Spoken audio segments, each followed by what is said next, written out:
Ils devraient apprendre, jouer et grandir en toute sécurité. Pourtant, de nombreux enfants restent encore confrontés au travail précoce et à différentes formes d'exploitation. Dans le département du littoral, ce sont, hélas, nos marchés, nos rues, nos carrefours et nos gares qui constituent les réceptacles de ces âmes innocentes qui ne demandent qu'à vivre dignement dans le cocon familial.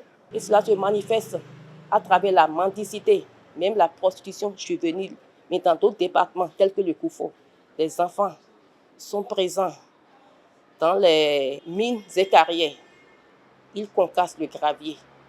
Dans le nord, c'est la présence des enfants talibés. Il s'agira, dans la réalité, de mener des activités de terrain qui consisteront à effectuer des visites d'inspection en collaboration avec les collègues du ministère des Affaires sociales et de la microfinance, les OPJ, les juges, etc. Au Bénin, le Code de l'enfant interdit formellement le travail des enfants et prévoit des sanctions contre les auteurs de ces pratiques.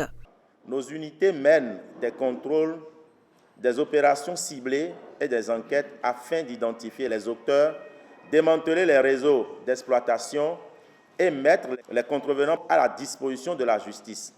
La protection de l'enfant n'est pas négociable.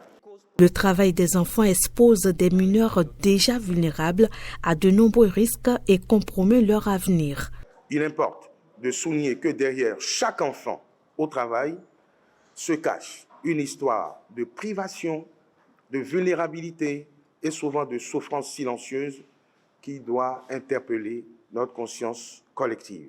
Certes, le travail des enfants est encore une réalité, mais le gouvernement et tous les autres acteurs n'ont pas baissé les bras.